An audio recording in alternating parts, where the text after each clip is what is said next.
Welcome to the today's class regarding the Splunk interview questions. Before we will go into these interview questions, I would like to introduce myself. I am Sahitya Varma. I have 10 plus years of experience in the cyber world. In last 10 years, I was working with the Splunk and especially in the SOC environment. And up to now, I have given more than around 200 plus interviews on this Splunk and the cybersecurity for the SOC analyst, SOC lead, whatever it is, but the Splunk is a base point over there. So from those all those 200 interviews, what are all the basic questions they are asking? So I have compiled, I have summarized all of them, and I have brought it here, the top 30 questions. In these 30 questions, they will ask you most of the questions. So that's what today I would like to discuss with you guys. Okay, without any further ado, let's go further.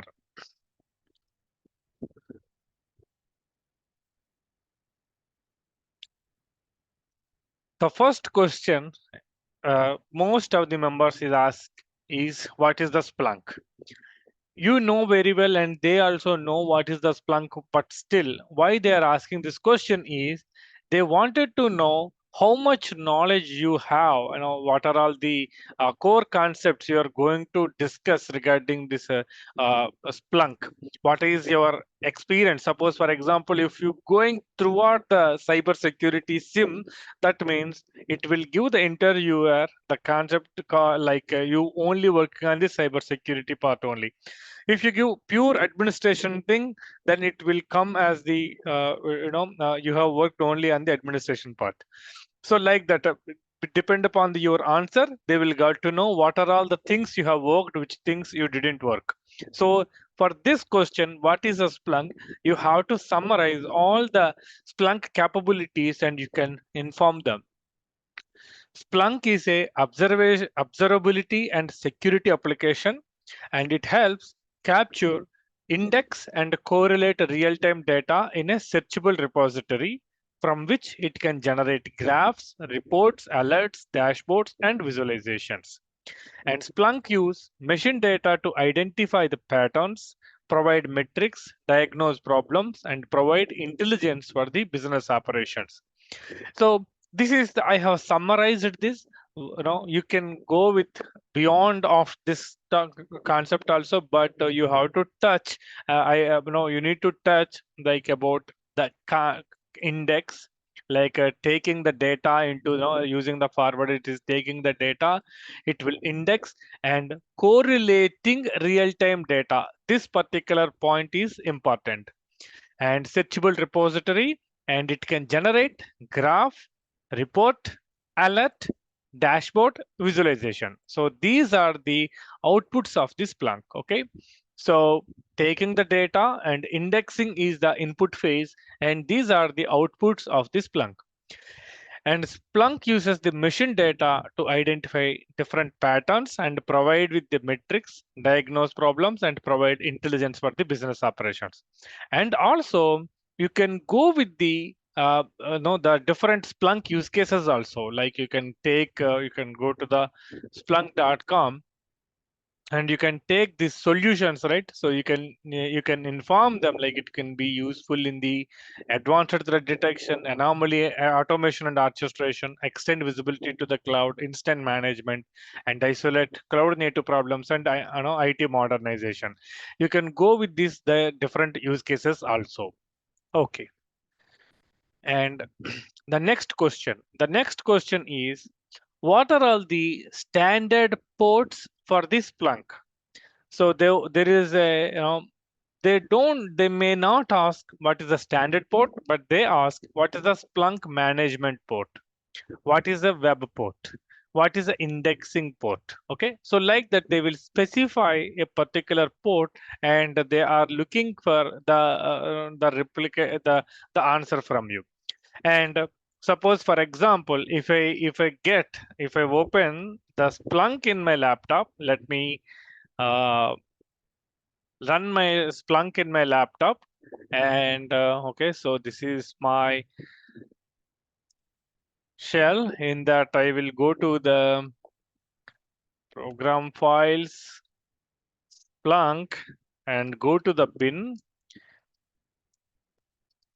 And here I am giving the command Splunk start.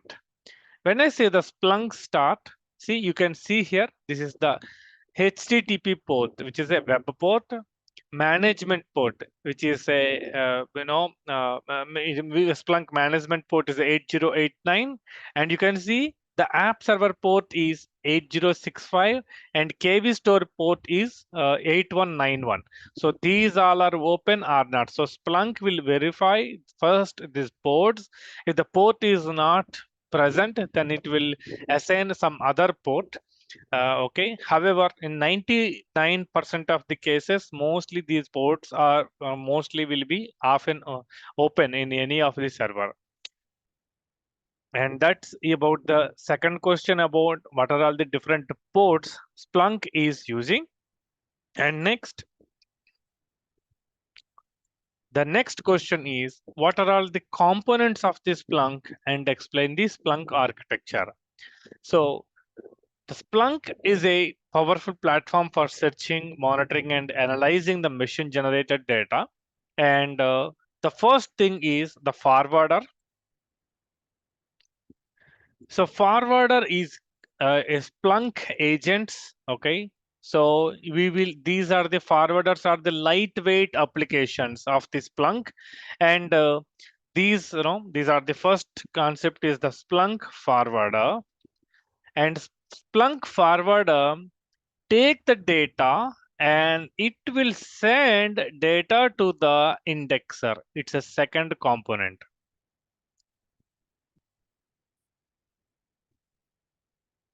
Indexer is where we will parse the data and we will store this particular data, from how many different forwarders the data is coming. We will store the data in the indexer. Okay. So the indexer, the second component is called indexer. And once the data got stored, for now we have to, the user have to search this particular data from the Splunk search head. So here the user will search the data.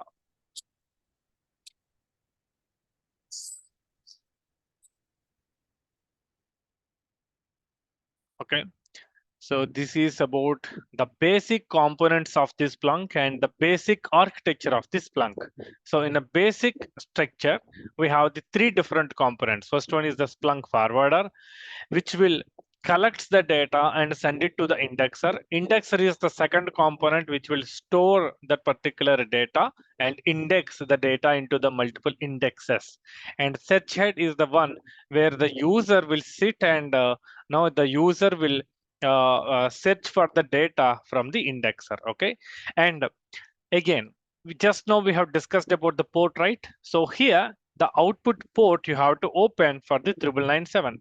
So here at the input port you have to open the 9997.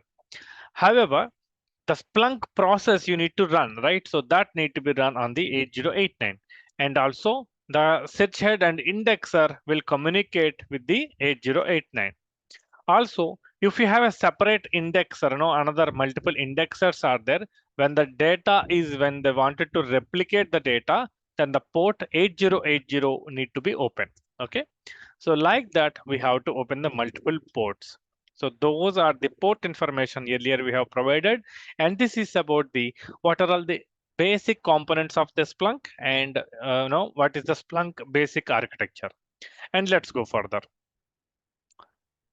Next, fourth question, what is the latest Splunk version? So this often they ask like how much you are updated with the Splunk or how much you are following up with the Splunk. So that's the reason they asked this question. So by August 30, 2023, this 9.1.1 was released. But however, I wanted to verify one more time. So I will say the Splunk latest version. So let's go to the docs always, go to the release notes. And here, you can click here and you can identify This is the latest version is 9.1.0 is released on June 28, 2023. But however, there is a minor version also released, it seems. Yeah, see, 9101. These are the minor versions, like kind of patches. Okay, so no need to consider. But this is a again, no, it's a new one, which is August 30, 2023, 9.1.1. So you always know this will change, of course, right? So when they release a 9.2, so there onwards you have to tell the latest version is 921, like that. Okay, until that you can, otherwise you can go with the, you can stick to the 9.1 as well. This is the bigger version. Every 1 year they release a new version, like a 9, 10, like that, and there's every quarter they release the subversions. Okay, so that's about the latest version of this Splunk. And next question, most often the interviewers ask, what are all the different types of the Splunk forwarders? Okay, so we have two different types of forwarders. The first one is heavy forwarder, and second one is universal forwarder. Here we have discussed the Splunk forwarder. So which forwarder I didn't specify. So here, this is a universal forwarder. Okay. Now, let's come to the point. Regarding to the forwarders, we did just discuss there are the two different forwarders are present. Okay. The first one is heavy forwarder, and another one is universal forwarder.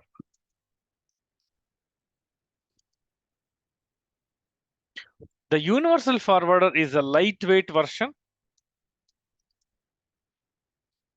and what it do in the lightweight version is like normally we will install it on the critical system, database systems, or any other Linux system, Windows system, any other system where we want to grab the data, like collect the data and send data to indexer. That's it. It will do only the two steps. That's it. It will collect it and it will send that particular data. That's it will do. Okay. But whereas heavy forwarder is not a lightweight version. So it's and the name itself telling, right? It's a heavy version, right? So it's a heavyweight. What it do, it will collect the data and it will parse the data, and then it will send the data. It exactly like a parsing means like no, it's an extra one step the heavy forwarder is doing is nothing but it will parsing the data. So anyhow I am going to discuss in the later, but anyhow the situation come, I would like to discuss one thing here. So I wanted to show you this image here. So I am little zooming that particular image, and you can see. So when there is a typical ingestion flow into the Splunk, okay, the universal forwarder take the input and it send it to the TCP out. That's it. There is a parsing queue is there. It's nothing to do with the parsing queue, okay? So here at the indexer, it will do the 4 different stages. Once the data get in, it will do the parsing pipeline, it will go to the merging pipeline, it will go to the typing pipeline, and it will go to the indexing pipeline, and it will go to the indexer. Index, it will go to the index. Index is kind of storing. So here at the parsing stage, see, there is a UTF-8 and line breaker and header. So these are the 3 steps are performing in a parsing pipeline. These 3 steps will be performed in the heavy forwarder. In the universal forwarder, it won't do anything, but in the heavy forwarder, the parsing stage will be done at the heavy forwarder level so that it will reduce a little bit of load on the indexer. Okay, so in the indexer, it no need to be parsed. It directly go to the merging pipeline and it will go to the typing, indexing, like that. Okay. Again, we'll get back to you this picture after some time. So what it will do, it will do the UTF-8 like Unicode like decryption of the data or encryption of the data. It depend upon that particular thing, and also it will do the line breaking where you wanted to break that particular line. And last one is header, okay, adding the header to that particular thing. So heavy forwarder add the indexing, parsing phase. Okay, so here those are the heavy forwarder, what heavy forwarder will do. Okay, what is the universal forwarder do? Okay, let's get back to the fifth question again. So I'm going back. Okay, next. If you're clear about that, then we'll go into the next topic, which is a what are all the different types of licenses do we have? Okay. So the next question is, what are all the different types of different licenses Splunk have? So there are the if you ask me, there are the 5 or 6 different types of licenses are there, but I never use all of them. Okay, so we here when the interviewer asking you the question, or else if you are writing the exam, so they are thinking, they wanted to, you should know about the 3 different licenses. One is the Splunk enterprise license, which is when you pay them, then they will provide the license. Okay, so it's costing you, so that is the enterprise license. This is a standard license for a Splunk flagship product and Splunk Enterprise. It provides access to all the features and capabilities of Splunk, like indexing, searching, alerting, reporting, and visualization. And also there is a Splunk trial license is there. Whenever you are downloaded the Splunk software without purchasing the license, it come up with the trial license. Of course, as its name suggests, even though it provide access to the complete set of all the features, but it is a limited period, like 60 days. Suppose if you take the Splunk cloud instance, sometimes it is a 15 days only. Okay, so it's a limited period. You can do all the set of features, and also you can able to ingest the data up to the 50 MB, 50 MB per day. You can able to index the data. So that is about the trial license. And you don't, if the limited period is completed, then your Splunk trial software will convert into the Splunk free license. Once the Splunk software converted into the free version, then you cannot able to you cannot able to work on all the aspects. You have to lose some of the features. What are all those features? That is also important. Let's go one by one. So with the Splunk trial license, when it will come up with the when you download with the product, and it will feature same as Splunk Enterprise except for 500 MB per day, and it will valid for 60 days. After that, which one of other 3 license types must be activated, like sales style license is a different one. Don't worry about it. Next one is the enterprise license we just discussed. It's a full functionality license, and there is a free license. So the free license come, then it will disable alert, authentication, clustering, distributed search, summarization, and forwarding to non-Splunk servers. And again, it will also allow 500 MB per day. But what interviewer looking is this particular point. If it converted into the free license, it will disable, Splunk will disable alerts, authentication, clustering, distributed search, summarization, and forwarding to non-Splunk server. If you told this point specifically, then your job is guaranteed. Okay, so this is what the interviewer looking for. And there is a forwarder license is there. Whenever you have the heavy forwarder, then you have to apply this forwarder license. And it applies to the non-indexing forwarders, and it allow authentication, but no indexing. And let's go further. What's the next question? Yeah. What is the Splunk indexer, and what are all the different stages of this Splunk indexing? So this is a question they ask you. or else they ask you like what is the typical ingestion flow, or they ask you what are all the different types of buckets, So this is all about this particular how the Splunk indexing work. Let's go.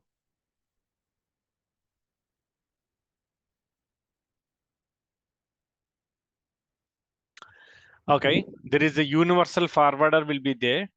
In the universal forwarder, you have the input layer and you have the parsing queue, and it will go to the TCP out format.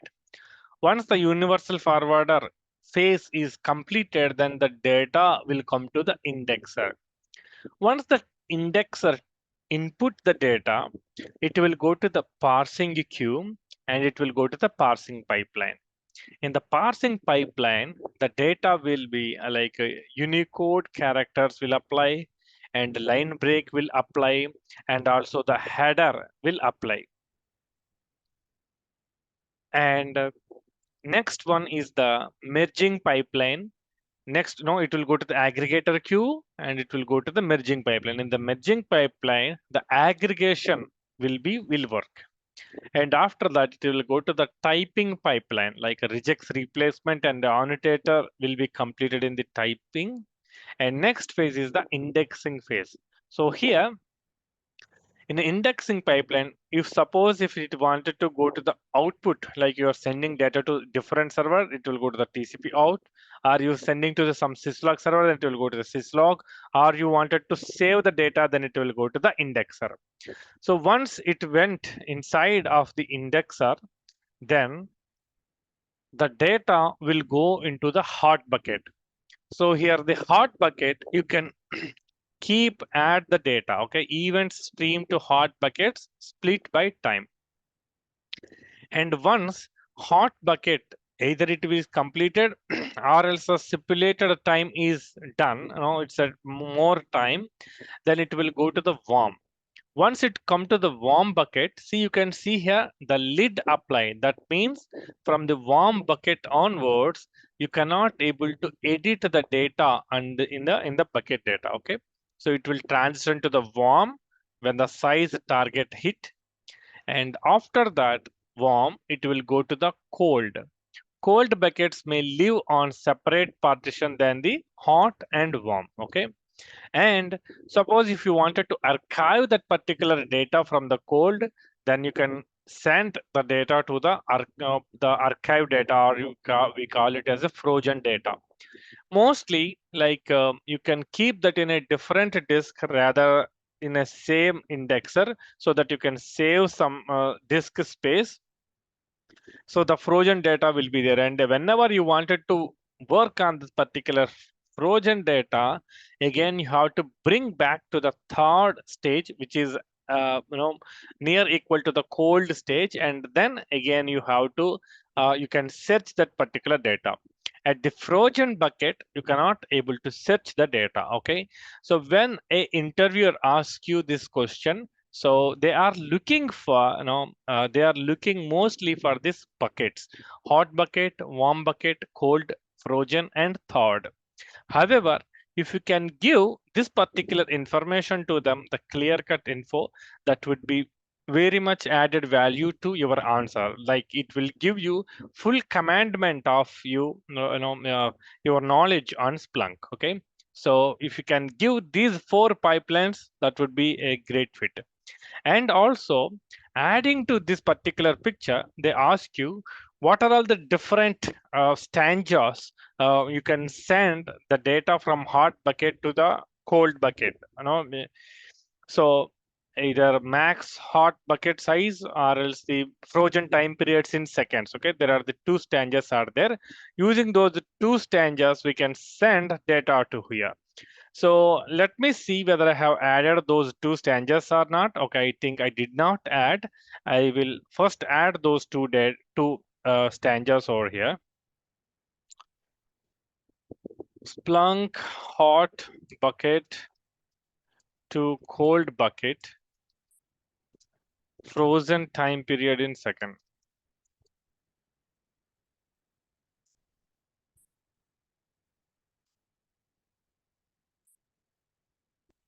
And also there is one more stanza is there.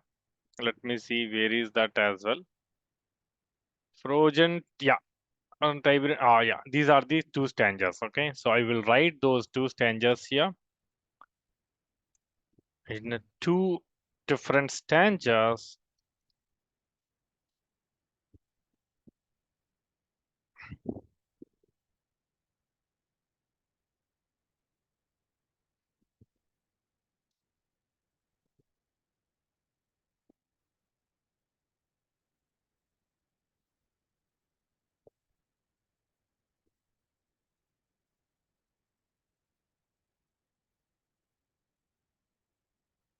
One is frozen time period in seconds, and another one is max total data size MB. Okay, in few interviews they asked me this question to me, like what are all the two stanzas you will use to send them from the hot bucket to the cold bucket, how you will move them. So this is the answer. Okay, let's go further. Okay, right. Okay, let's go further. And I have got one question. uh, what is the scenario where we implement heavy forwarder? Okay, so this is not related to this point, but this is related to the license time where we discussed about the heavy forwarder over here. Okay, so what are the different scenario we will use this heavy forwarder? Okay, let me add that first in this question list. I think I did not added that in the list. No problem, I will add that here.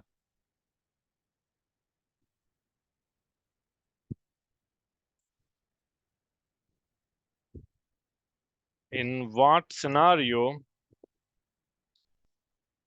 we implement heavy forwarder?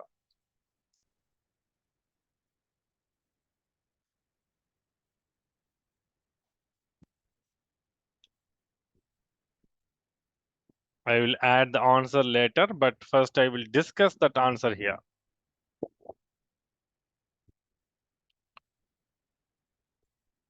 Okay, right.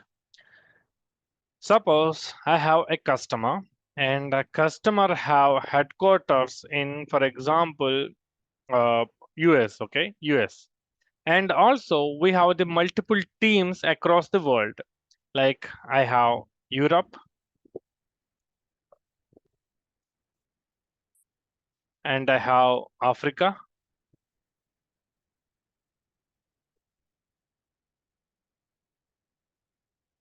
and also I have Bharat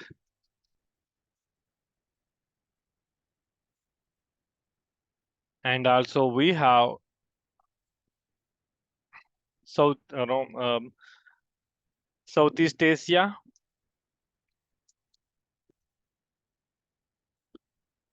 and Australia, New Zealand. Suppose there are the multiple teams are there. Okay.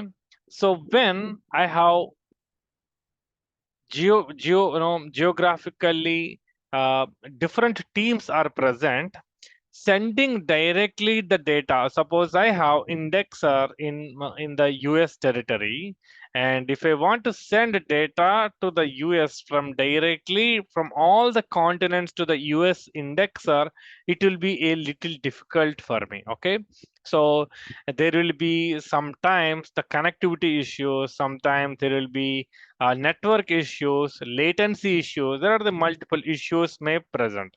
So that time what I will do at this point particular areas we will install heavy forwarders over here, and in this heavy forwarder first all the data whatever the forwarders are present on the different server, those all send data to the heavy forwarder. Okay, and heavy forwarder parse that particular data and send it to the indexer. Okay, the same way sometimes some companies instead of they are using the heavy forwarder, no, wherever they are using the heavy forwarder, they also keep the Syslog server as well. So what is the Syslog server do? It do the same process. Okay, so how they implement, most of the guys, how they implement is, first, the data is collecting by Syslog server, and Syslog server will keep them in a log files. Input phase, they took using Syslog server, Syslog ng, Syslog ng, or Syslog. There are the multiple varieties over there. And once they collect the data and it create the log file, then there again a heavy forwarder will be there, and they will feed this particular data, the log files, into the heavy forwarder, and heavy forwarder from here it will send to the indexer. Okay, so output using the heavy forwarder. So like that, most of the companies use. Okay, I hope that question answer you, Shahid, and let's go further.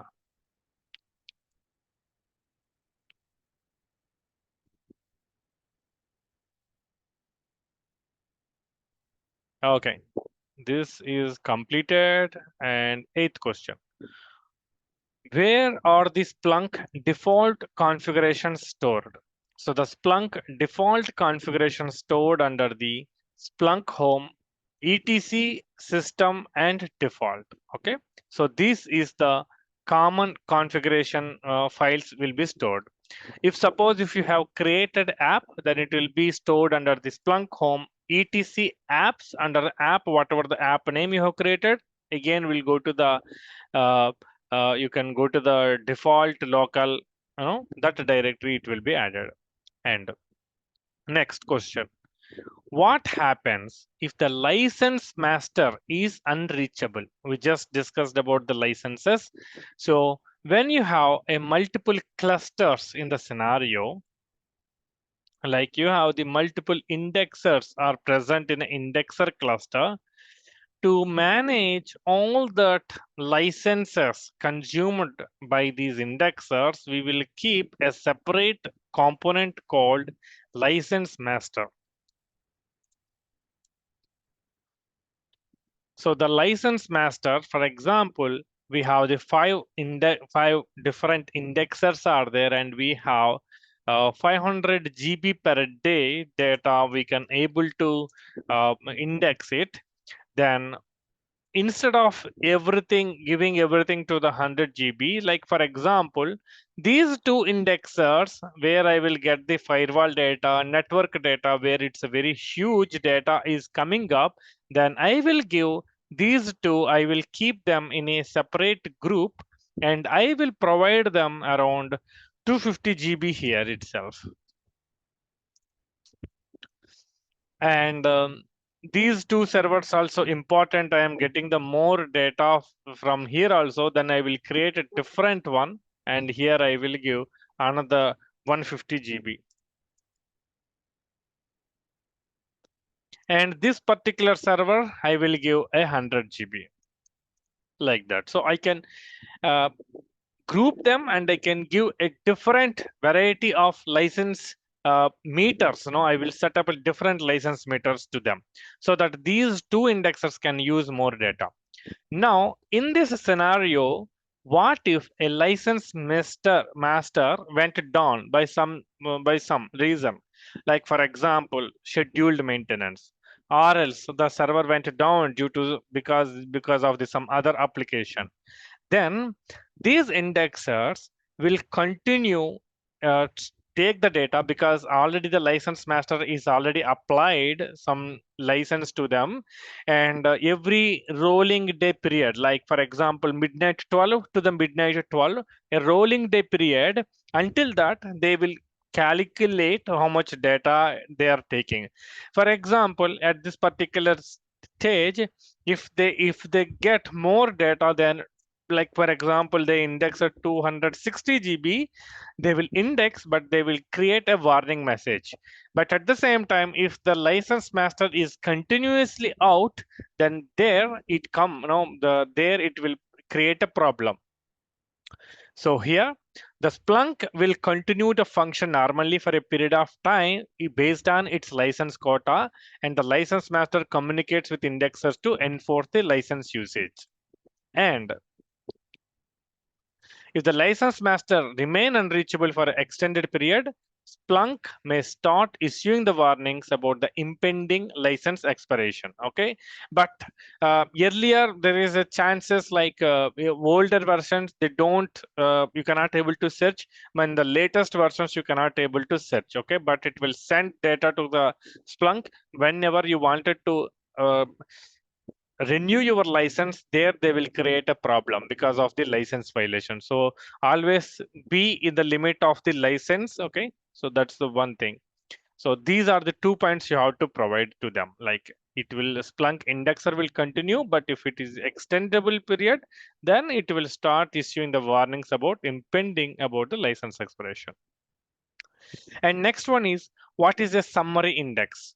So there is in a Splunk, there is a feature called summaries. Whenever you click on the summarized data, then the indexes, reports, and dashboards, wherever the aggregated data will be there, that will be stored under the summary index. Okay, summary index under the Splunk. And it allows users to pre-calculate and store summary statistics, metrics, and key performance indicator based on the indexing data.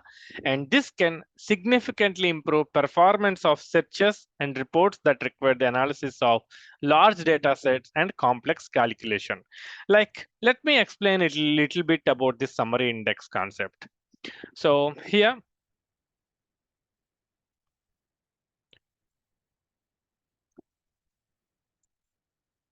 summary index. What is a summary index? Suppose, for example, I have a report. I wanted to create a report for 1 month data. And for example, I now per day, this particular report, it need to calculate about 100 GB. Then for 1 month report, the search query need to be traversed to the filter, the data up to 3 TB of data. When I say it's a 1 month, it will take maybe around, for example, it took 15 minutes of time for me. And every day I have to create this particular report. For example, today is a 30 September and tomorrow it's the 1st October. Again, I am creating the one particular report. Again, it took, how much time it took for me again? It took for me another 15 minutes. And again, another day, like 2nd October on Gandhi Jayanti day, again, I am doing the one more report. Again, it cost me a 15 minutes of time. Okay, so every day it is when it is searching the huge data, huge data, it is taking a lot of time, and also it is giving a some pressure on my infrastructure like the RAM, CPU performance also affecting. So that time what we are doing is, the Splunk has created called one feature called summarization. What is this summarization will do? Okay, so here, first we are creating one report for the 1 month, and this report will be stored under the summary index. In a separated, is a specialized algorithm, it will store this particular data in a summary index. And next, another day, again, I have to search for 1 month data, right? So for example, here, the report is searching from 30 September, like today is a 30 September until the 30 October. And next day, I have to search from 1st October until the 31st October, right? 1st October to the 31st October. This time, instead of searching everything, so here I will, the Splunk will search only one day of data, that particular day of data, and it will add that particular chunk into my summary, okay? So here it will calculate around, for example, maybe only last but it complete within a 20 seconds, and within 20 seconds the data will be added and it will be given. So instead of here it took me 15 minutes time to get the report. So when I use the summary, it will took me around 20 to 30 seconds of time only. Okay, you can see how many times it is reduced the that time. Okay, I think here I kept wrong example because we cannot set a future, right? So 30 September to the 1st September, like that, older data, not the 1 month data, I mean not 30 October. Okay, so it's a old data. Okay, right. Let's go further. So that is about the summary index, and where we use the summary index. Like for example, under the data models, we use the summary index. Key performance indicators, where the key performance indicator you have to showcase them every day. Okay, so those times, and where you need to showcase the reports, dashboards, and which need to be mostly repetitive task. No, those areas, if you can use this summary index, that would be very useful. It will take a very less time. Okay, that is about the summary index. And next one is the Splunk DB Connect app. The next question is about the Splunk DB Connect app. In my lifetime, I have never used it. Okay, so right, because I have worked with the multiple companies and nobody using the DB Connect app. But every interviewer, like for example, if I attended 100 interviews, in that more than 50 members are asked this question. I don't know whether they are using it or not, but they asked this question. So here the Splunk DB Connect app is nothing but, like, if if the particular client is using the database, if you put this DB Connect app, so that you can add that database into the Splunk.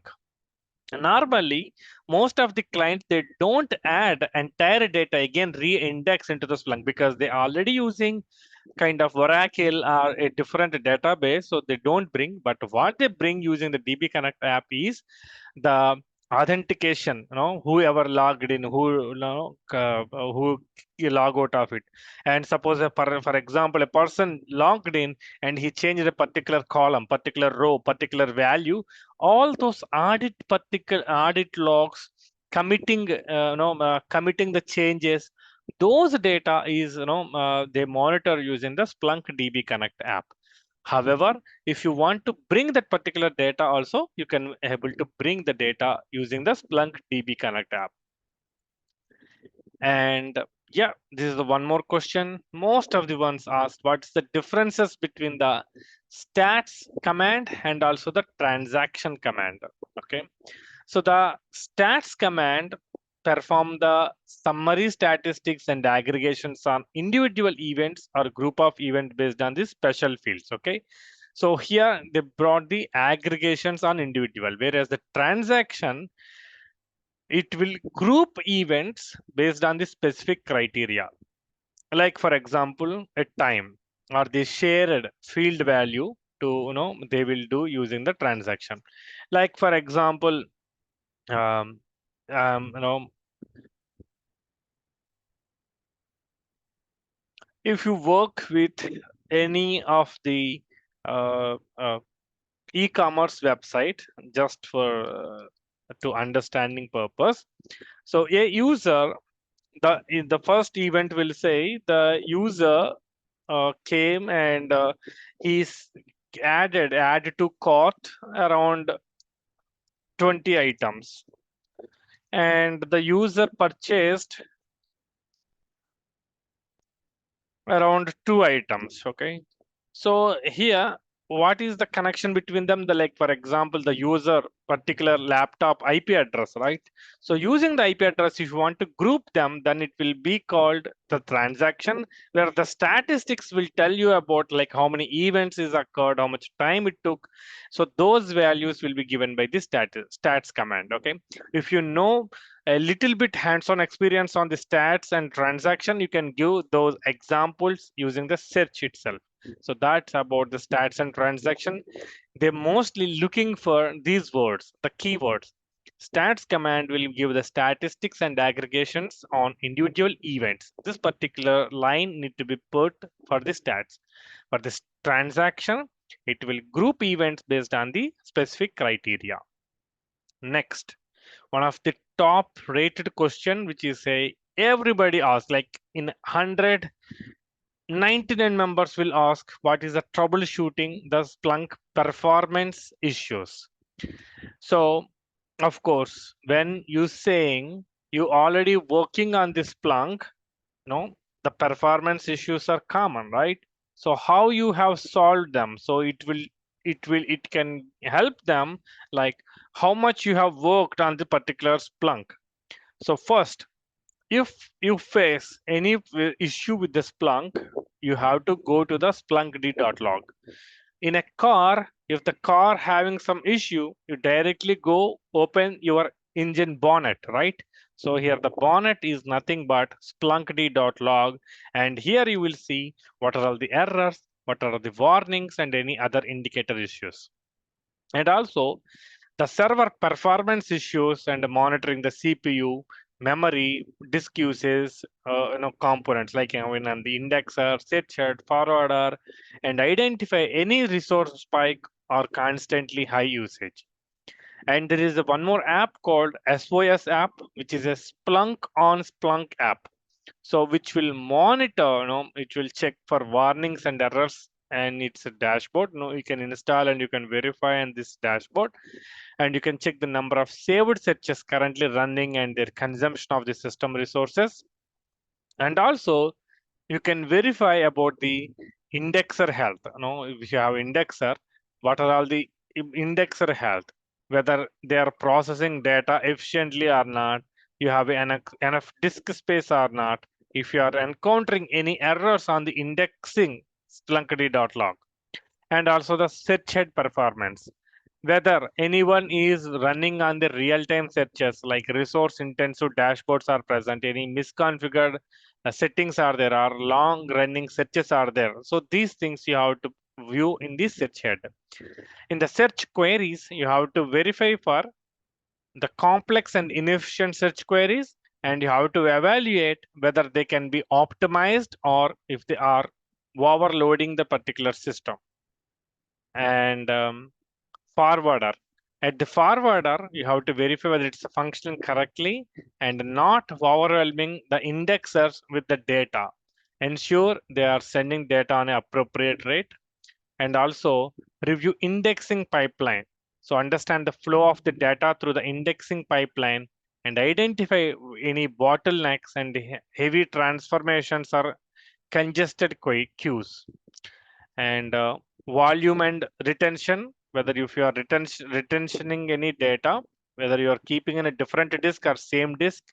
And if you are using a data model, you have to check with the data model acceleration. And summary indexes, you have to evaluate the size and performance of summary indexes. You have to ensure they are not consuming excessive resources. And hardware configuration, whether your company is and the Splunk server is meeting the recommended specifications or not. If you have a search head clustering, then you have to verify all members are healthy or not. And consider if you have distributed environment, you have to verify whether it's a large and you have a spread load evenly in between them.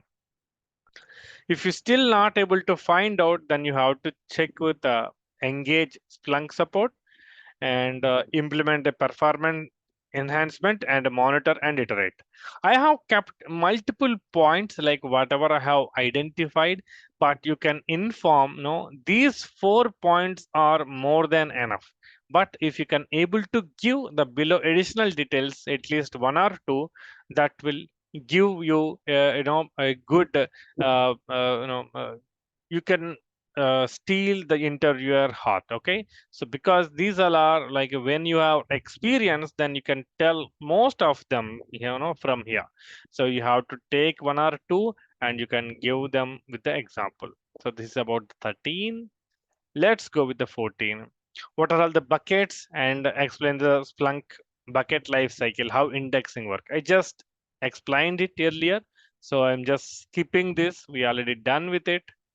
And yes, the 15th. What command checks whether the Splunk is running or not in Linux environment? So the command is ps aux, and when you say ps aux, it will give what are all the running processes. So here we will filter using the grep command about the Splunk. Then it will give, if it give the Splunk D and process ID, then you can identify the Splunk is running. Okay, so this is the command in the Linux. And what is the source type in Splunk? Okay, what is the source type in Splunk? So let me bring this to the new page. Yeah. Source type is a metadata attribute, and it will define what type of data we are ingesting into the Splunk. And also it will, what are all the line breakings you are using, and what are all the timestamps you wanted to use. All that will be added. The parsing, field extraction, and applying the appropriate knowledge objects will be adding into the Splunk using the source type. This is about the source type.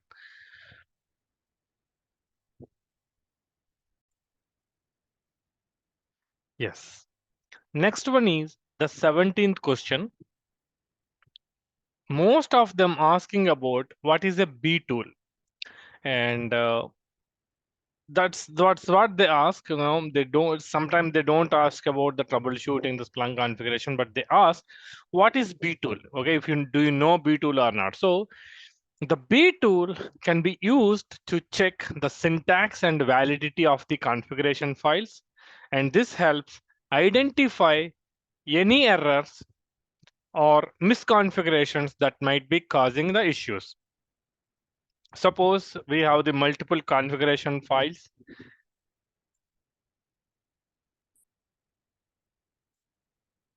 You have like this under etc, you have apps. Under this, you have apps folder. Under this apps, imagine that you have created multiple apps, okay? Like app 1 and app 2 and app 3.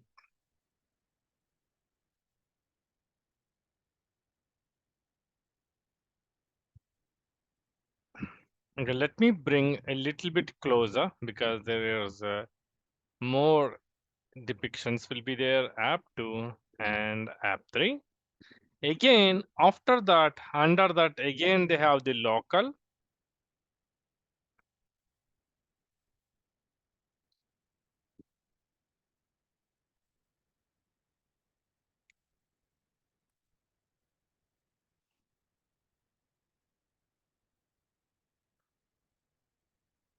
Okay, like that. So there are the multiple apps you have. Under the app, again, you have the local.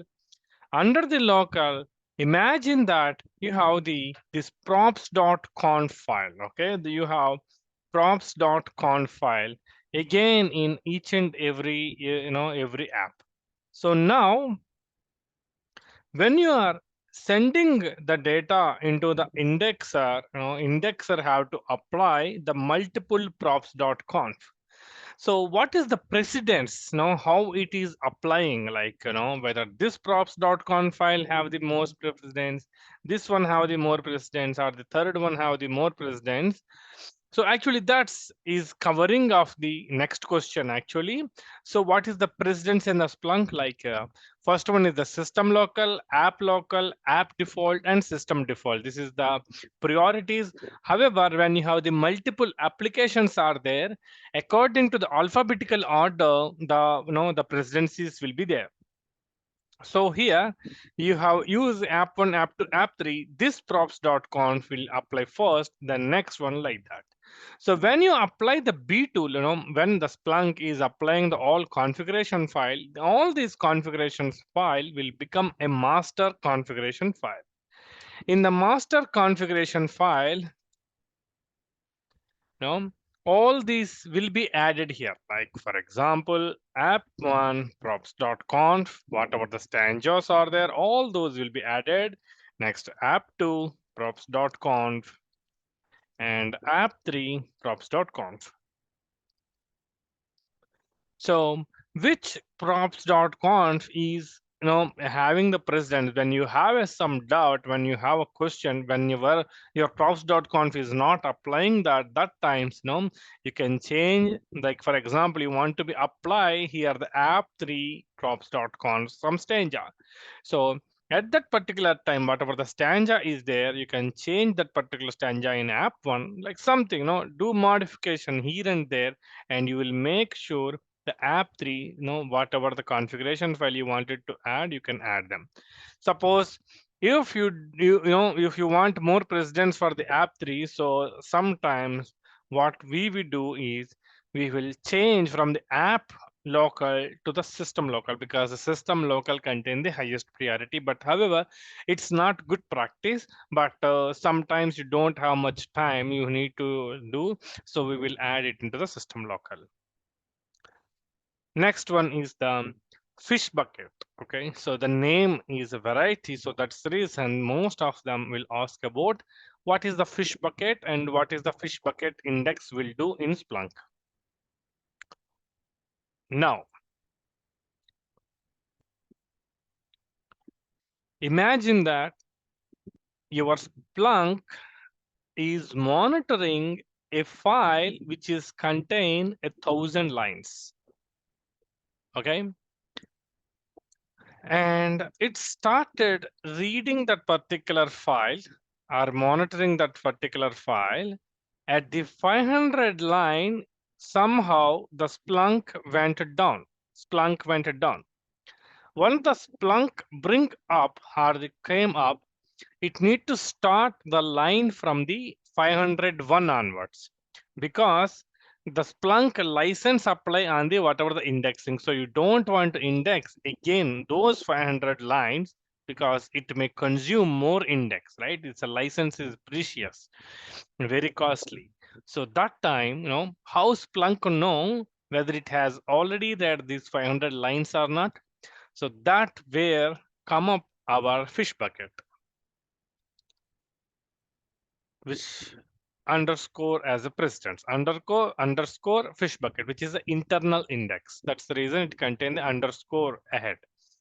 So here, every 256 characters, whatever Splunk is reading, for that it will calculate CRC.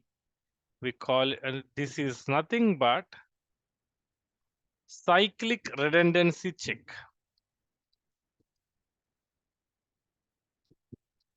which is nothing but it will calculate the hash value for every 256 characters, and those hash values never be unique until unless those 256 characters are as the same.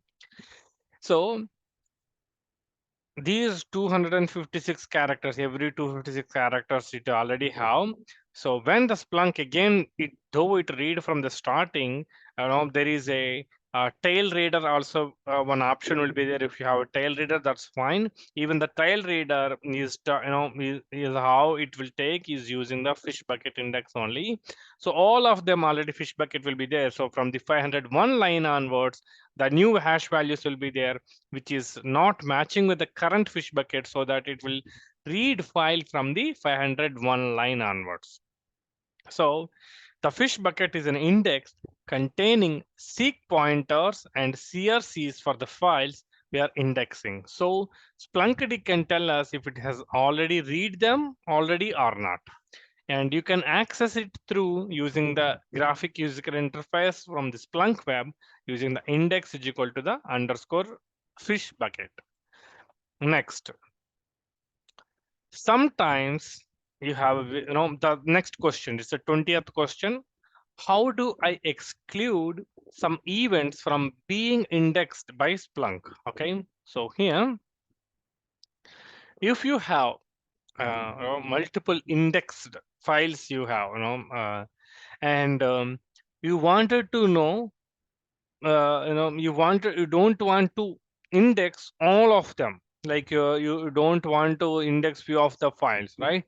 A few matching strings or something which you don't want. So that time, how you can avoid them, how you can exclude them, okay? So that you have to using the null queue, you can able to exclude them. So for that, you have to write like this. You have to use the props.conf and transforms.conf. In the props.conf, you will give the source type and you will say the transforms as a null queue as a set null. In a transforms.conf, you will provide what exactly that rejects for, okay? So which is a set null, which is a rejects containing so and so rejects. So using that, you can exclude a few of the events. And there is a one more question also will be there. What is the difference between the props.conf and transforms.conf? That is the most of the thing. So in the props.conf, you can provide these details like what is where it need to be added, okay? And in the transform.conf, you will clearly mention what is the regex is. So here you can see in this example props.conf saying for this particular source type, add null queue as a sort null. So here in the transforms.conf, you clearly mentioning what is this set null value is, okay? So sometimes you will add directly in the props.conf, okay? So it depends, right? So let's go further.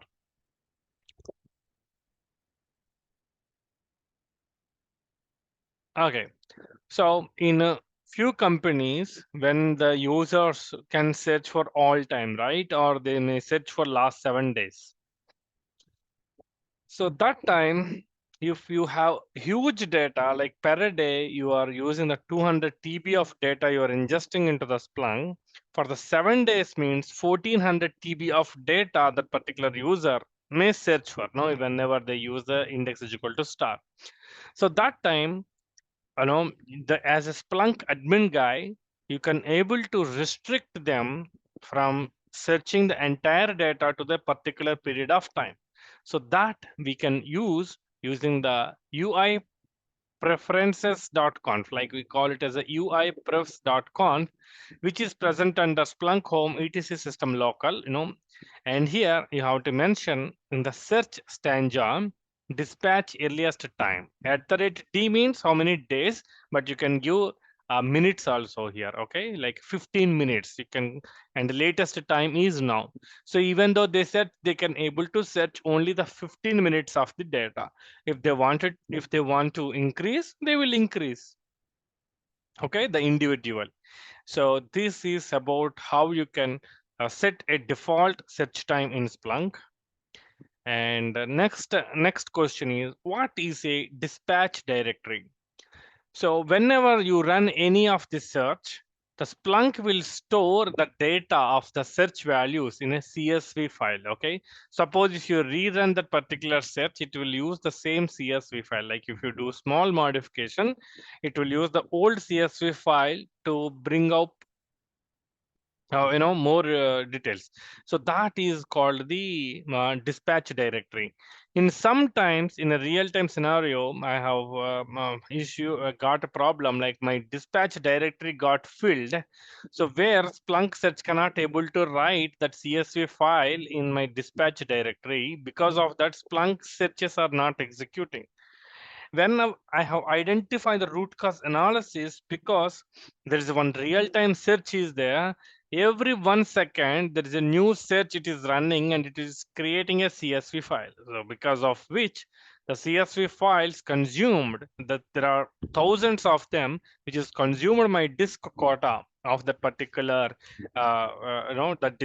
particular folder.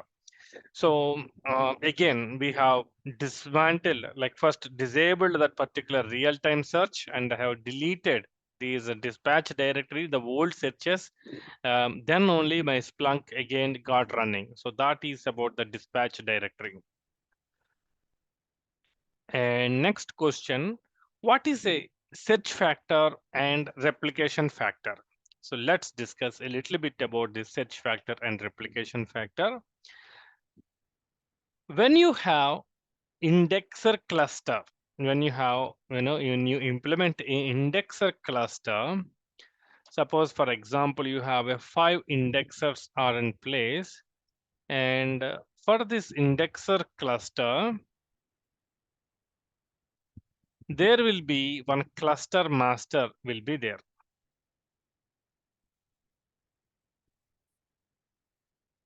Cluster master. So in the cluster master,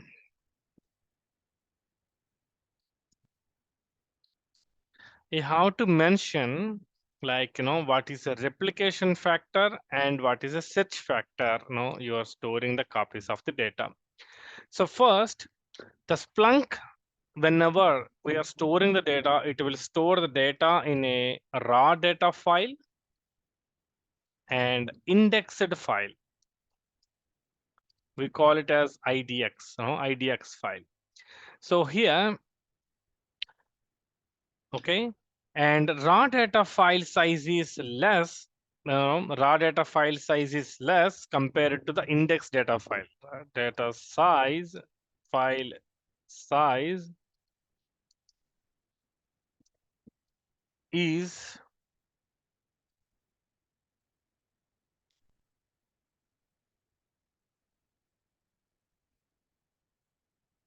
less than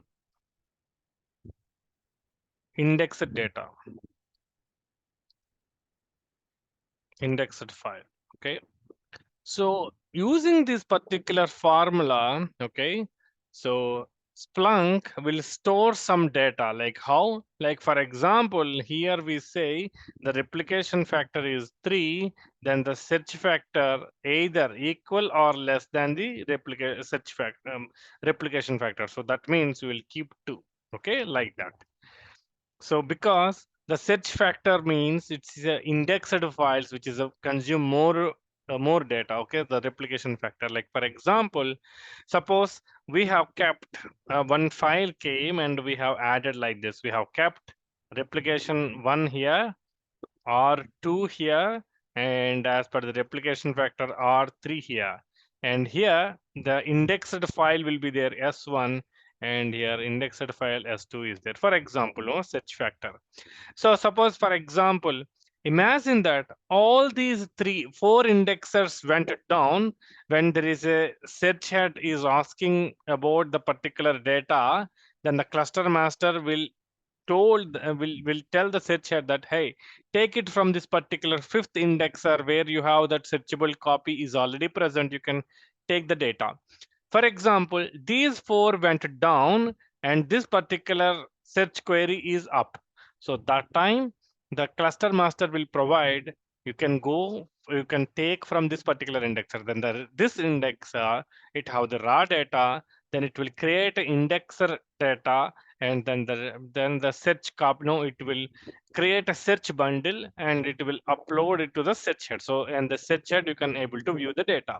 Okay, so like that, the cluster master will take care of that. So that is all about the replication factor and the search factor. So let me take this image and let me paste it in the sheet so that it will be useful.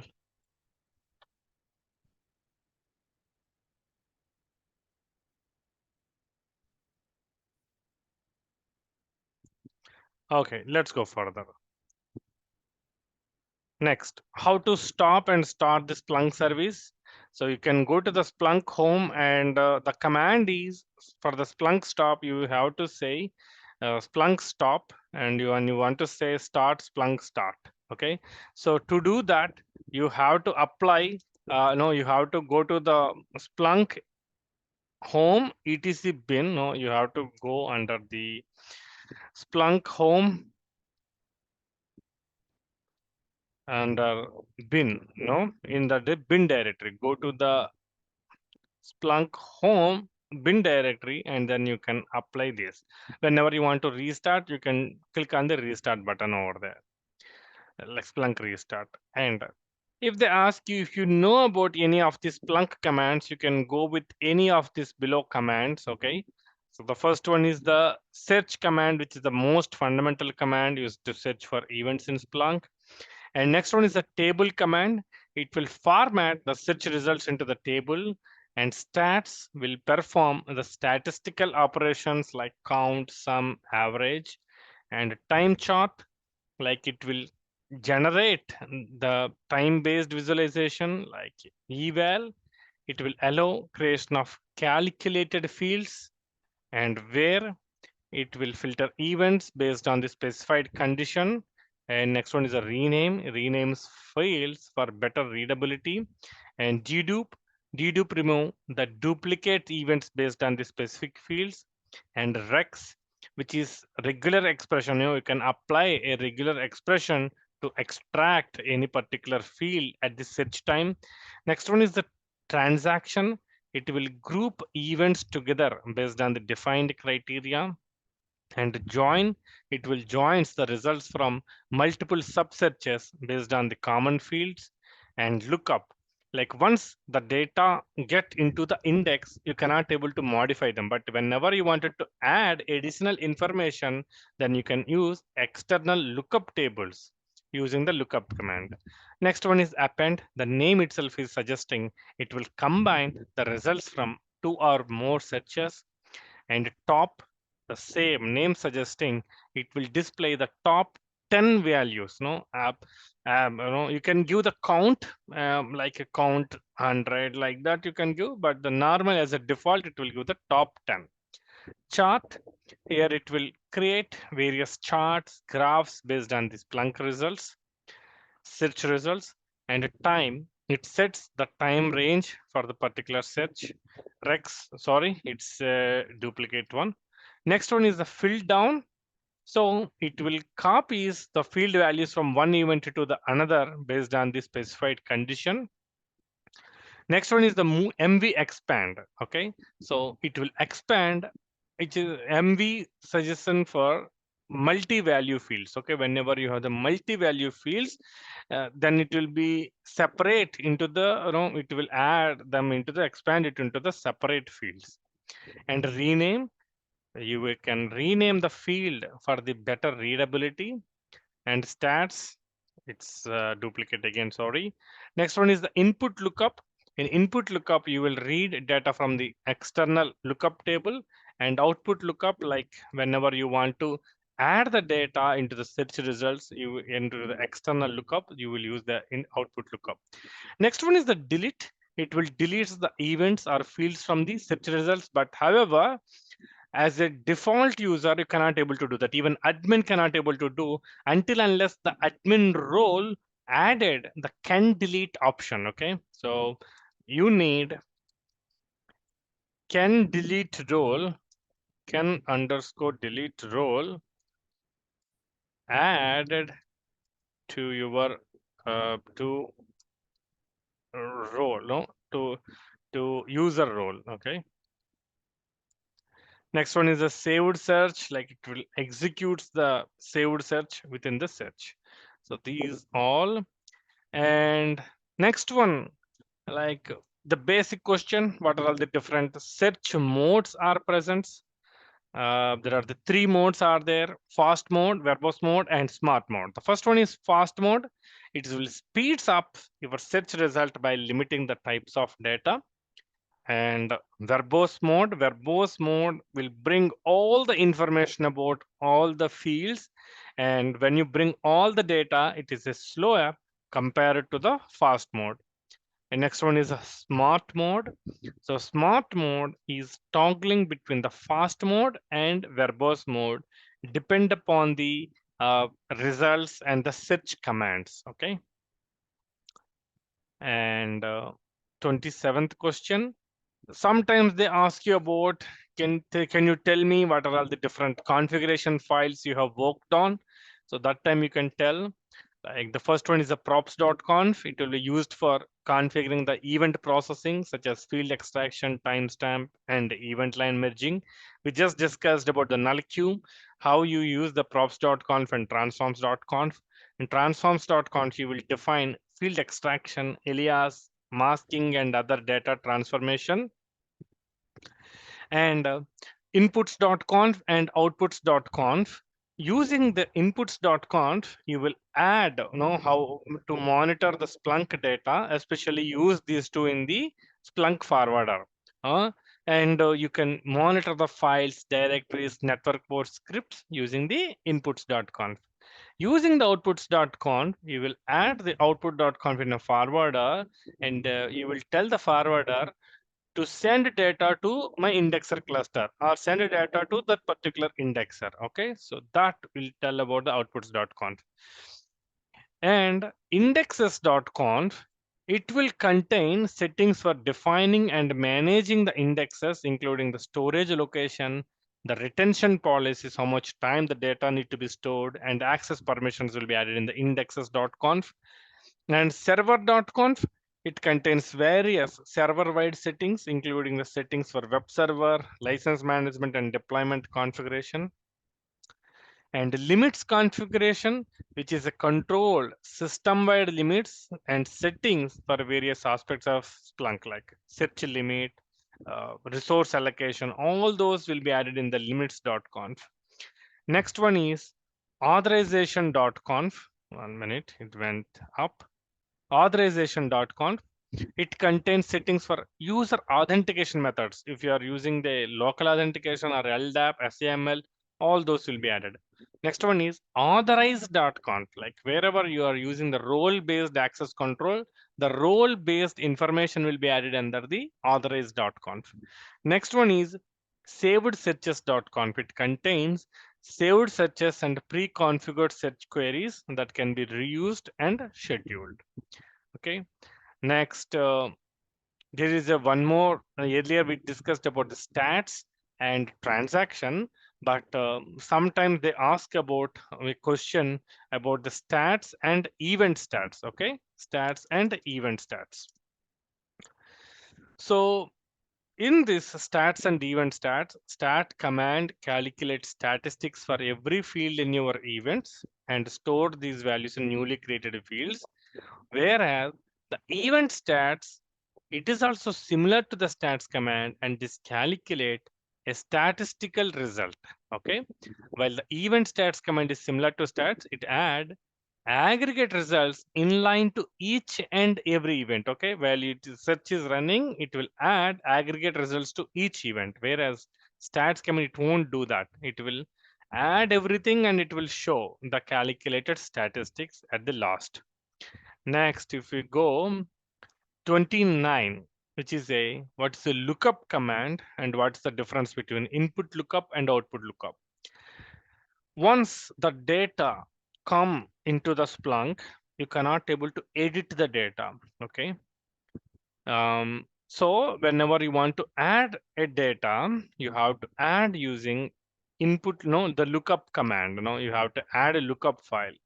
So here, using the input lookup command, you use it to search the contents of a lookup table.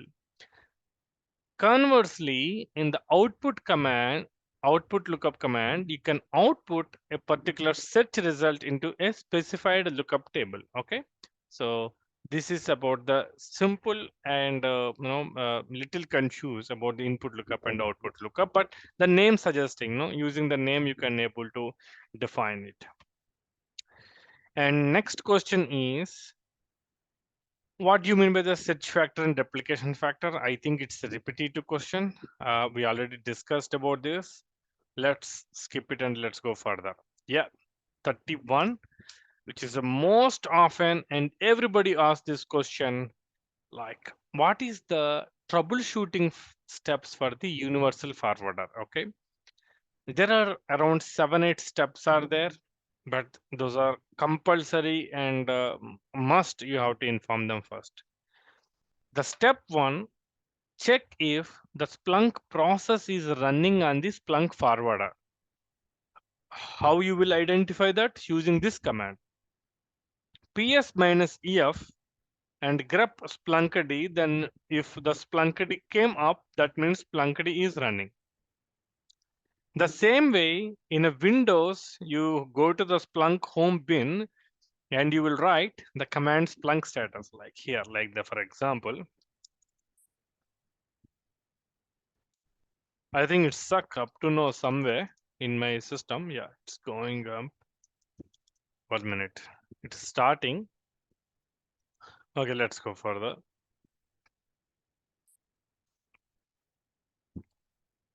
Okay, if you give the Splunk status, it will tell you whether it's running or not. And step 2, check if the Splunk forwarding port is open. How we will see using the netstat command, netstat minus an grep 9997. So actually netstat minus an will give what are all the current listening ports of that particular server. By using the grep 9997, we will verify, the 9997 is open or not. If it is given the blank, that means the port is not open. So that times you have to open it. Next, step 3, check an indexer if receiving port 9997 is enabled or not. Okay. Actually, these all can be identified in the splunkd.log. Okay, in the splunkd.log, if these two errors are present, it will inform in a splunkd.log stating that indexer is not taking the data, something like that. And check on indexer. Okay, this one is complete. Next, step 4, check if receiving is configured. An indexer, you can go to the settings and forwarding and receiving. You can verify whether the receiving port is enabled it or not. And step 5, if you can ping the indexer from the forwarder host, you can ping the indexer name. But however, most of the clients disabled ping in their servers. Okay, so that times this step may not work. Okay, so this step may not work. So that time what you have to do, you have to go to the indexer and you have to verify using the TCP dump. In the TCP dump, from the forwarder using the port number 9997 with the data come, that means data is coming. Like that you can able to verify. The step 5 may not work for everybody. And step 6, confirm on the indexer if your file is already indexed. Okay, so you can using the index internal file input tracker and star, then you will identify that particular file is already indexed or not. Next, check if forwarder has completed the processing the log file. Okay, sometimes it may process the log file and you may not get it. So that time you have to restart the forwarder and you have to bring it back.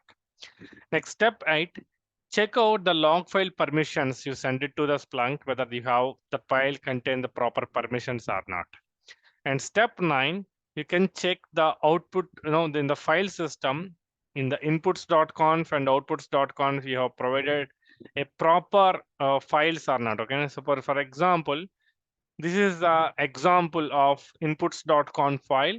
So here monitor where log secure, no disabled is equal to false, like that you have to provide.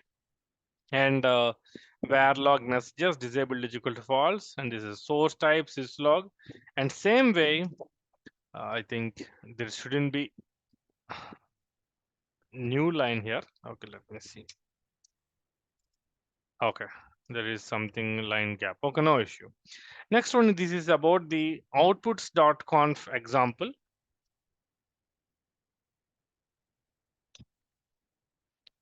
In the outputs.conf, I have to give TCP out, import A, and what is the server name, auto load balance is true. And again, in TCP out, again, we have to provide all these details. Okay. So these all about the, whether those are proper or not. And also you have to verify the disk space is available in the indexer or not. And step 10, check the splunkd.log on the forwarder location, and you can verify any TCP output process issues are there. And also this is the TCP dump command, TCP dump port 9997, and you can verify what is the ETH0, like whatever the Ethernet port is open, using that Ethernet cable, Ethernet, you can verify whether the data is coming. And step 11, check out ulimit if you have installed in forwarder Linux. So it will give the ulimits. It will limits or maximum 65535 and Splunk recommended. You can increase that ulimits. And ulimit is the limit set by default Linux for the number of files opened by a process. And check the ulimit command ulimit -n, and you can give expected size. And finally, try restarting the Splunk on forwarder. but we do this Splunk restart at the starting, okay? But as per the Splunk guideline, we have to restart the Splunk forward at the end. Fine. Next one is, what is the use of Syslog server?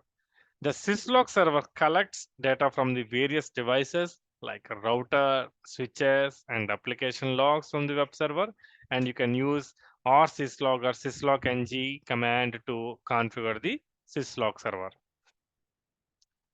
And what are all the different roles are present in the Splunk? You have admin, power, and user. These are the default roles, but you can add how many roles you want. And next one is explain the types of Boolean operators in Splunk. So there are the three Boolean operators are there. First one is and, or, and not.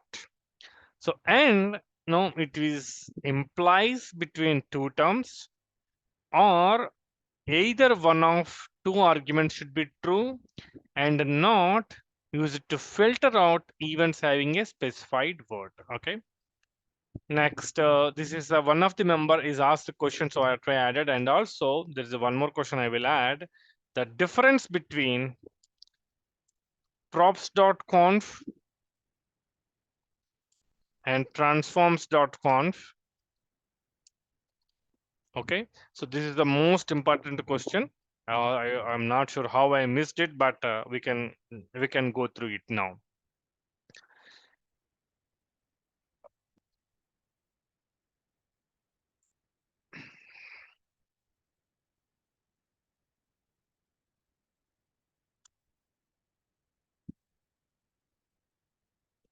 This is about the field extraction actually. Yeah, there is one. Let's see here whether I have that. Yeah, see. This is the beautiful answer I have ever read. Okay.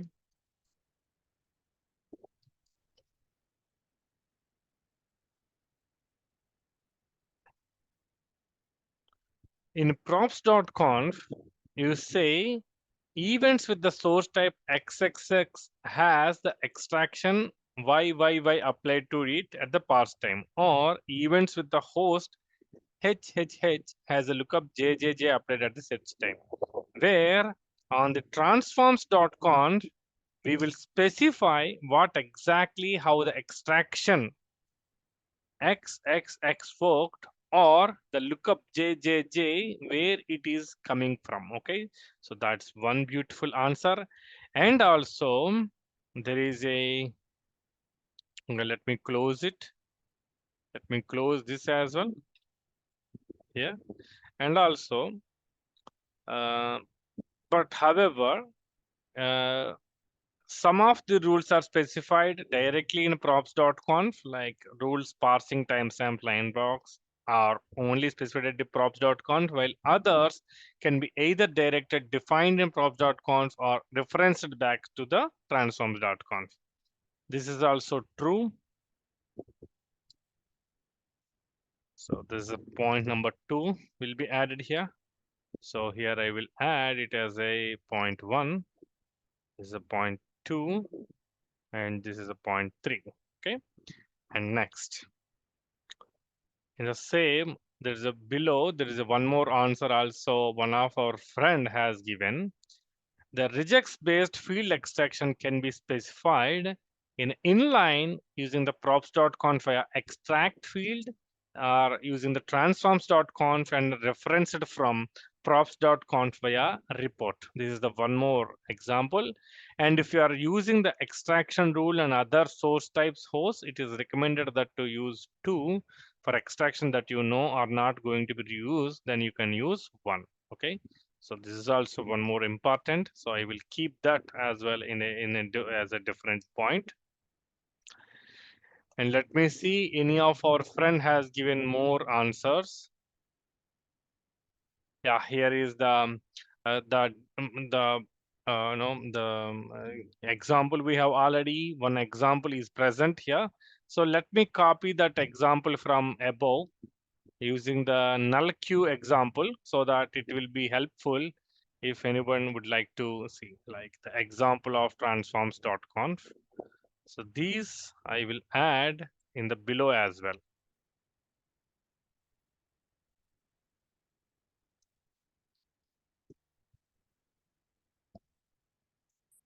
Okay, right.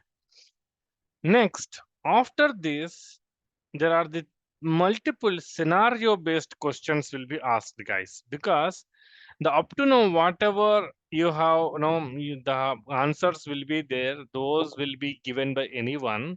But sometimes, whenever they wanted to filter out whether the person is worked in Splunk or not, how they will identify? They will use some kind of scenario based questions. So these are the most top three scenario based questions what they ask the interviewers, and I will tell you now how you can able to handle it. The first one is, what about the cluster master goes down in the indexer cluster or in the clustering environment? How you will solve it? What could be happen? What is happening around it? And also the second question is, if you have a distributed search environment and you have the multiple search heads are present, what if the search head captain went down? Then what about the other search heads is going to do? How they are going to communicate each other? That's the second question. And third, what is the recent issues you have faced and how did you solve it? Okay, so let's go one by one. So let's talk about the indexer cluster and the scenario of cluster master went down. So let's go further. Now, I already have the diagram I already have, but I wanted to have a little bit more detailed diagram. So I am creating a new diagram again.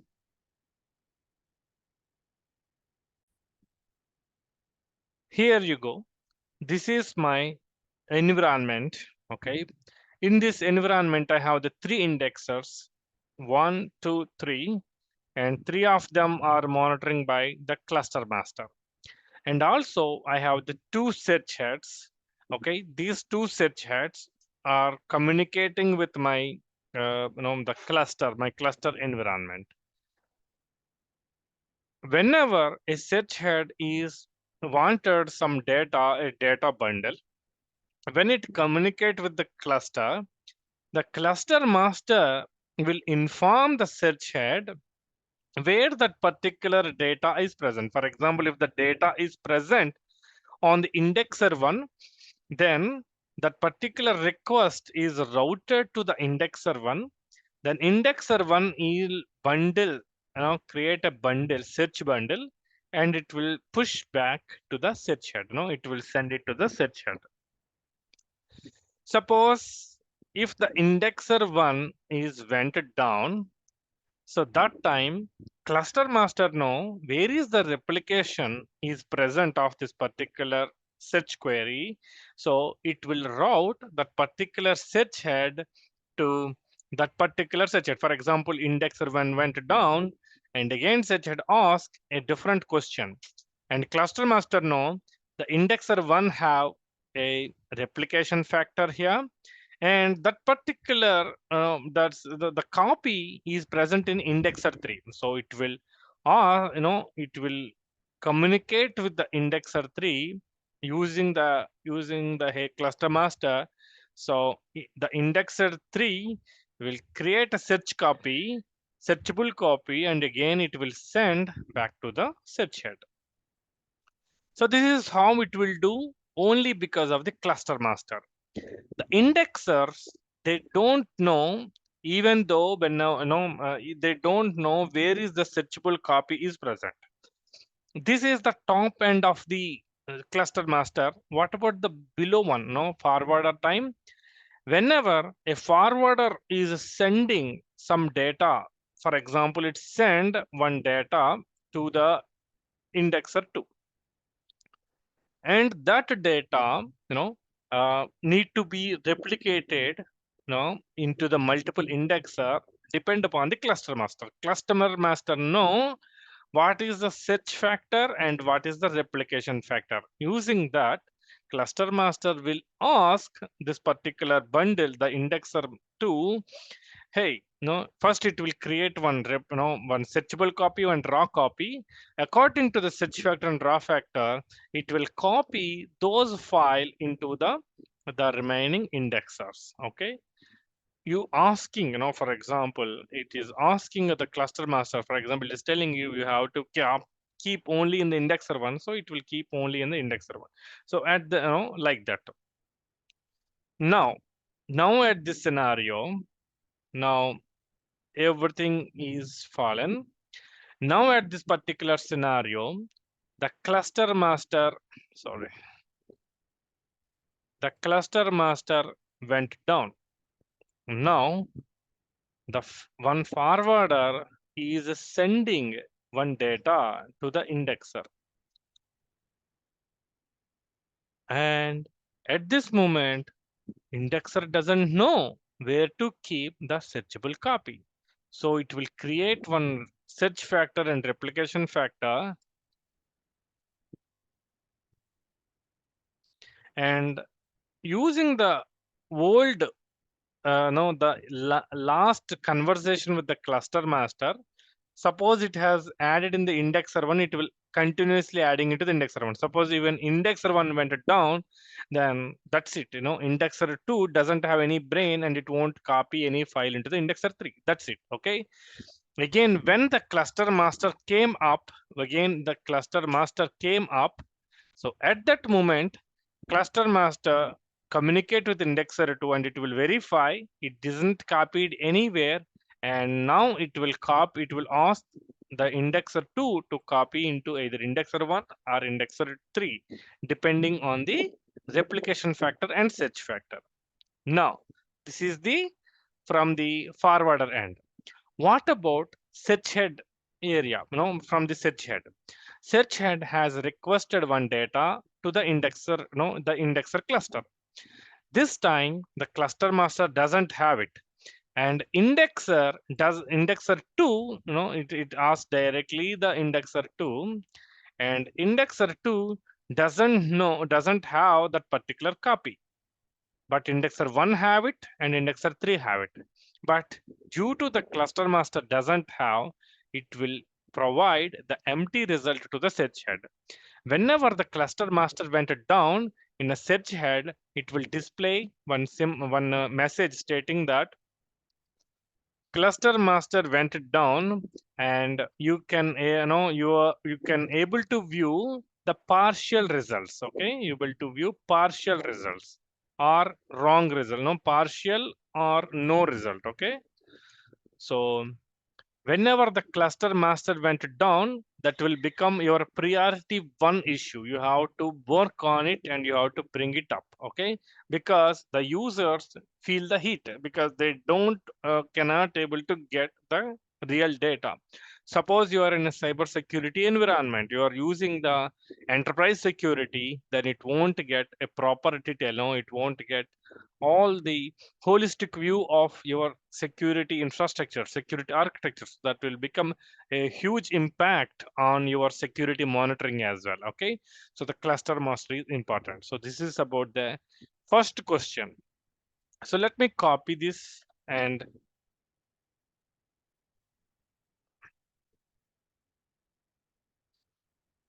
keep it here. And next one is second question. Okay, before I go further, do you have any questions, guys, from this cluster master scenario? Okay, fine. Let's go further.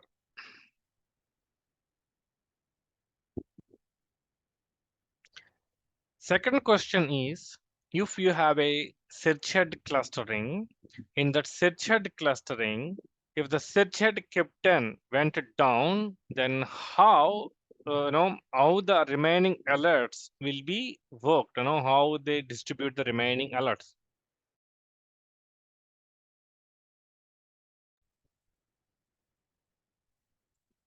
Okay.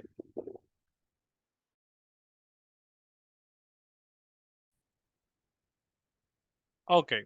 I have if four search heads are present and those four search heads are present in a cluster. Okay. So when I have a cluster, in these search heads, they will elect one of them as a captain. Suppose, for example, at this moment, the search head one has elected as a captain. Okay. So how they will elect? There is one algorithm like you know you whoever wanted the server they can make they can stand in an election like I want to be a captain, I want to be a captain, then the remaining ones will vote among those two, and whoever get the highest voting, that will become a set head captain. Or else, as a Splunk admin, even you can make one server as a set head captain. Okay, like instead of the random, instead of the election process, you can keep one as the search head captain as well.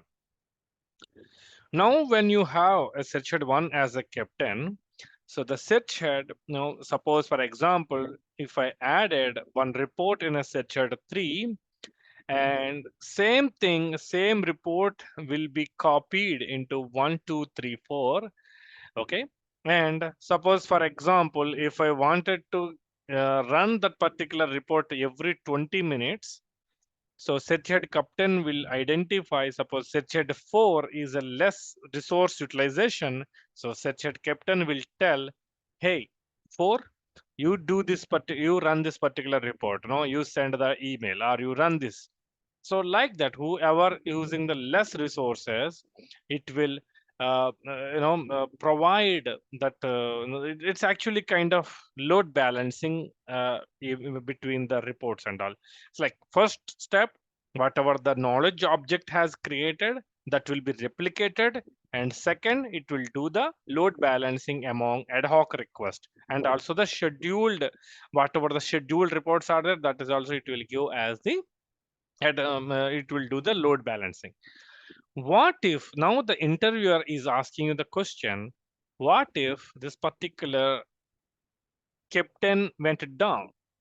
So immediately in three of them, again, they will elect one guy as a captain. So this time the search head 4 will become a search head captain.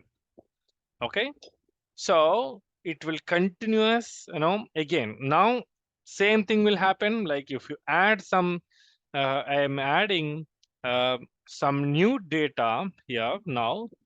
And when I add that particular data, it will be replicated in three among these three of them. And this 4 now what it will do? It will do the load balancing between them. Now, after some time, this search head 1 came up online. Okay.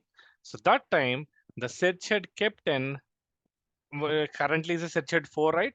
It will continue as a search head captain, and search head 1 will lose its captaincy. Now, search head 4 will check the current search head captain, will verify, and it will identify that it doesn't have this particular knowledge object, and it will replicate that particular knowledge object in the search head 1. And again, it will do the load balancing among them. So that is what, if any search head captain went down, how the cluster manage it itself. Okay. So this is a small thing. How about the search head captain went down? Okay. Right.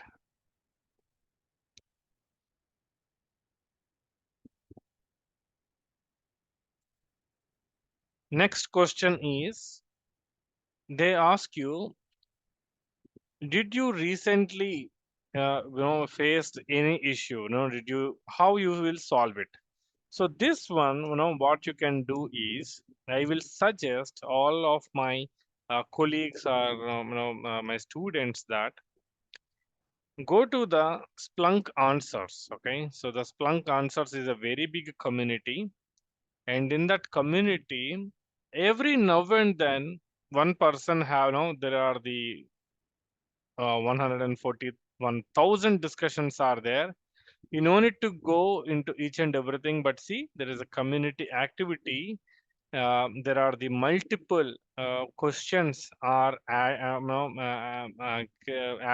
by the multiple members. Okay, so here you can select the solved ones. No, whoever the solved ones are there. Okay, so you can go with the solved issues.